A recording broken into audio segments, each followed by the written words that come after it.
عمومی طور پہ لوگوں سے لوگ ہنس ہنس کے بات کر رہے ہوتے ہیں، گھر میں ان کا رویہ کچھ اور ہوتا ہے۔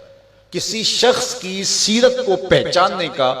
بہترین ضابطہ کیا ہے، یہ دیکھا جائے کہ وہ اپنی بیوی کے ساتھ کیسا ہے، اور یہ ضابطہ خود میرے حضور نے دیا۔ تم میں سے سب سے بہتر وہ ہے جو اپنے اہل خانہ کے ساتھ بہتر ہے، اور میں تم میں سب سے زیادہ اپنے اہل خانہ کے ساتھ بہتر ہوں۔ جب حضور کا وصال ہوتا ہے تو 9 ازواج حضور کے نکاح میں تھی، کسی ایک کو بھی میرے حضور پہ شکایت نہیں تھی۔ یہ حضور کا انصاف، ان کو وقت دینا، ان کے لیے حضور علیہ السلام کا ایثار اور ان کے لیے حضور کی محبتیں۔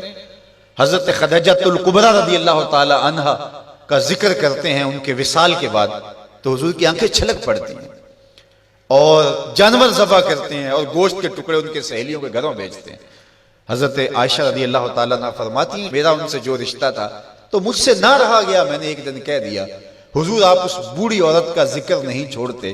بڑھاپے کی وجہ سے جس کے ہونٹوں کے گوشے بھی رنگ بدل گئے تھے۔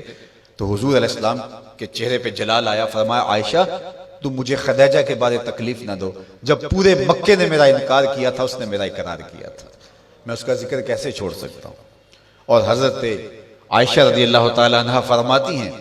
کہ حضور تشریف لائے اور میں آپ خورے میں پانی پی رہی تھی،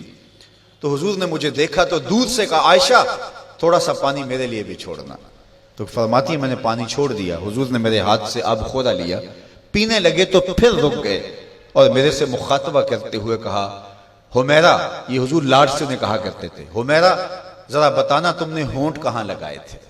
میں وہاں ہونٹ رکھ کے پانی پینا چاہتا ہوں، مجھے یہ بتاؤ اگر شوہر کا رویہ بیوی کے ساتھ یہ ہوگا تو گھر جنت کا ٹکڑا بنے گا یا نہیں بنے گا؟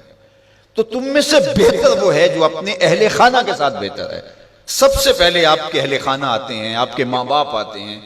آپ کے بہن بھائی آتے ہیں، پھر کلاس فیلوز آتے ہیں، اساتذہ آتے ہیں، یہاں سے ہمارا رویہ خوبصورت ہونا شروع ہو۔ ہم نے دیکھا ہے کہ لوگوں کے ساتھ بڑے اچھے رویے، ماں باپ کے گستاخ ہوتے ہیں، ماں باپ کے بے ادب ہوتے ہیں، دکان پہ گاہک سے ہنس ہنس کے بات کر رہے ہوتے ہیں، لیکن بہن بھائیوں کے ساتھ رویہ تلخ ہوتا ہے، بیوی کے سامنے جا کے فرعون بن جاتے ہیں، ماں باپ کے سامنے جو ہے ان کے رویے کی تلخی ہوتی ہے۔ سارا دن جی ہمارا پیشہ ایسا ہے لوگوں سے ہنس ہنس کے بات کرنی ہے، لیکن جن سے آپ ہنس کے بولیں گے ماں کے کلیجے میں ٹھنڈ پڑ جائے گی اور باپ نہال ہو جائے گا، اس کے سارے دن کی تھکن اتر جائے گی، اس سے ہنس کے نہیں بولتے ہم سارا دن کے تھکے ہوئے آئے ہیں،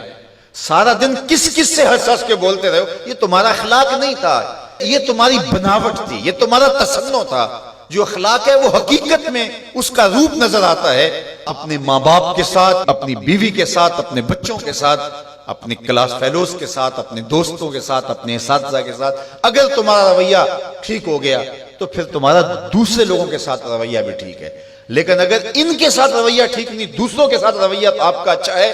تو پھر وہ آپ مکر کر رہے ہیں، آپ یہ بھی کوئی کاروبار کر رہے ہیں، یہ آپ کے اخلاق کا عکس نہیں ہے، یہ آپ کی ضرورت کا رنگ ہے جو لوگوں کو نظر آ رہا ہے، یہ آپ کا کاروباری انداز ہے، آپ کی مسکراہٹ آپ کا کاروبار ہے، آپ کے اخلاق کا عکس نہیں ہے۔ اگر اخلاق کا عکس ہوتا تو ماں کو بھی ہنس کے ملتے۔ میں وہ جو لفظ آپ کو کہے کہ حضور کمزوروں کا بوجھ اٹھایا کرتے تھے، تو آج بیٹی اگر ماں کا بوجھ نہیں اٹھاتی،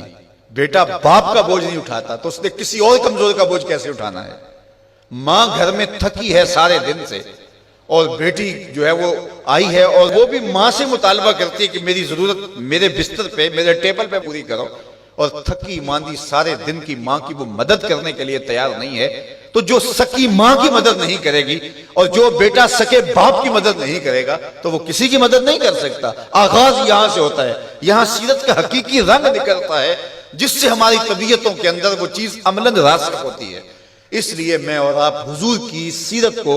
اپنی روح کے اندر اصل طور پہ اتاریں اور وہ ہمارا جزو لا ینفک بن جائے، وہ ہماری فطرت ثانیہ بن جائے، وہ ہماری عادت کا حصہ بن جائے، اور وہ خوشی اور وہ مسکراہٹ جو محض کاروبار کے لیے اور عادت کے لیے نہ ہو بلکہ انسان کی طبع کا حصہ ہو، وہ آپ کے غم